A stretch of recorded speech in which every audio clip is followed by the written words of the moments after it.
All right, welcome back to Reflections, everyone, where we talk about all things Church of Christ with the Elijah Message. It is wonderful to be back with you, spending this time together. So we've been talking about testimonies, and I want to talk about the testimony of the four witnesses to the 30th message, the last message that was given by Otto Fetting. And that's been in every copy of the Word of the Lord brought to mankind by an angel. But before we look at that, I want to look at the prefaces talking about the scribes. On February 4th, 1927, and on numerous subsequent occasions, John the Baptist appeared in the form and person of a resurrected being to one Otto Fetting of Port Huron, Michigan. The record of the visits of this heavenly messenger is told in the following pages, in the words of a humble, unlearned, God-fearing man who expressed himself thus: "I hope that whosoever shall read these messages may make it a matter of prayer and fasting in humility before God, that they may know for themselves that God has spoken and revealed his mind and will from heaven." And that's a quote from the 12th message. Otto Fetting passed to the beyond with the coming of the 30th message in January 1933, and until October 1937, the church waited and prayed for the return of the messenger. In this book is contained the subsequent visits of this heavenly being to one W.A. Draves of Nucla, Colorado, another humble, unlearned, God-fearing man who said, "I hope and pray that every reader will seek God in deep humility and faith, believing that they may receive the testimony of the coming of the Elias with the Elijah message, as spoken of in Malachi and other prophecies." W.A. Draves passed on to the beyond on June 28, 1994. Now, in the Church of Christ with the Elijah Message Incorporated, we accept the continuing messages brought through Norman Lyles. So let's look at the preface, their edition. After the death of W.A. Draves, the people of the Lord again prayed and waited on the Lord for the return of the messenger, as the messenger had promised that he would continue to come until the work was finished.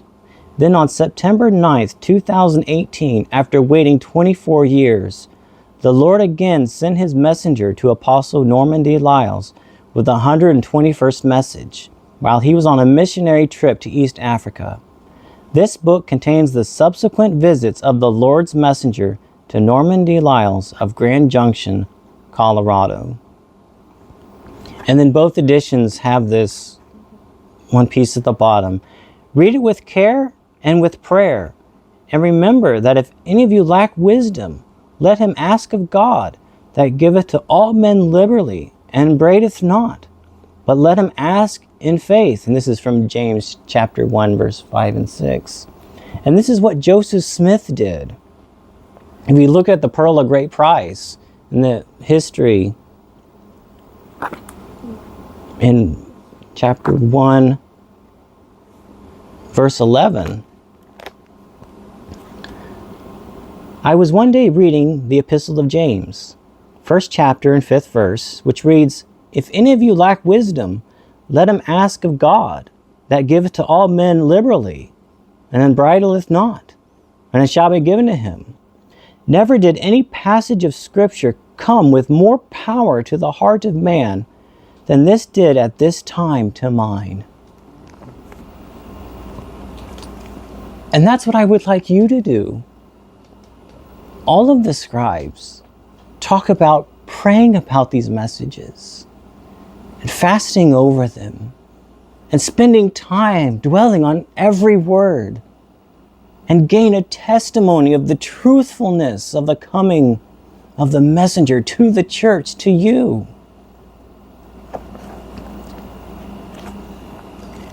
So let's look at the testimony of the four witnesses.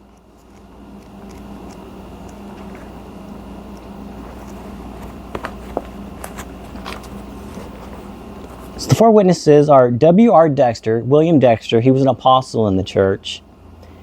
Roy E. Fetting, who was an elder, he's Otto's son. Jenny M. Fetting, who's Otto Fetting's wife, and Elizabeth M. Mills, and I don't know who that is. But the testimony of four witnesses to the 30th message as delivered by the messenger sent from God.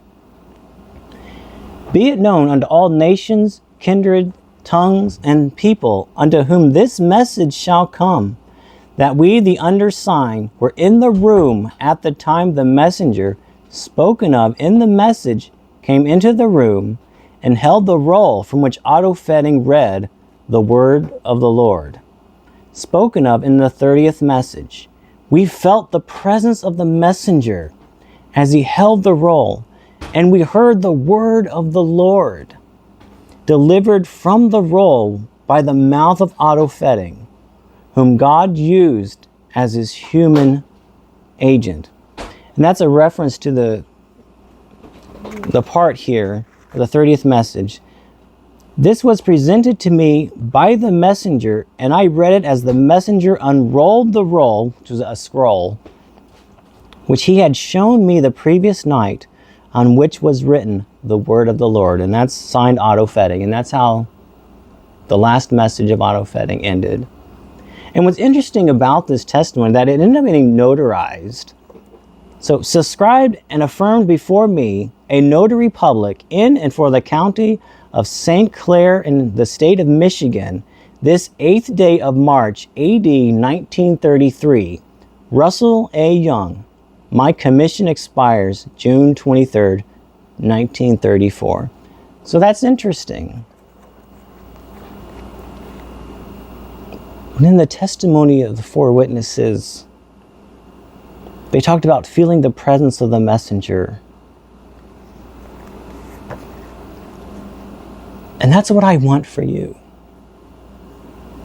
That's what I want for every person. To read the messages and to be enraptured by the presence of God. To have a mystical experience reading these messages and participating in the experiences that the scribes are describing to you and to us and to the world. And people have testified of the truthfulness of the gospel. My brothers and sisters, it's been wonderful spending this time with you, thinking about these things, reflecting on, oh, I forgot something. Before we go, I want to read one more testimony. This is the testimony of William Drave's daughter. I almost forgot. When the 80th message was given, I was 10 years old and was blessed to see the light of the angel. My bedroom was at the far end of the basement. I got up in the night to go to the restroom. I always turned on all the lights to see my way. I would turn on the basement light and then the light over the stairway going upstairs. Then upstairs, I turn on the kitchen light, the dining room light, the living room light, the hall light, and finally the bathroom light. This particular night, I turned on the basement light and the light over the stairway. When I opened the door to the kitchen, the room was already lit, and I didn't need to turn on the lights.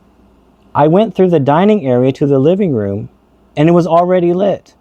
I could see the big clock on the wall saying 3:30. The hallway was lit, and Dad and Mom's room was at the end of the hallway. There was a super bright light coming out about 6 inches from under their door. I didn't think anything was different about this at the time. I just thought that Dad and Mom must be awake. I went into the bathroom, so I walked back through the house, walking through the light of the angel, all the way to the basement stairway. The next morning, my dad asked, "Who went to the bathroom at 3:30 last night?" Then, of course, I learned that the messenger was there. The lights were all turned off upstairs. So the light was from this heavenly being. What really stuck with me was seeing that bright, bright light coming out from under their doorway. Since I have noticed that if you look at a room at night that has the light on and the door shut, the light stops immediately below the door. I felt blessed to have experienced seeing and walking in that light. What a beautiful testimony. Right now, my brothers and sisters, it's been wonderful spending this time with you, thinking about these things. And until next time, I invite you into the Elijah Message House.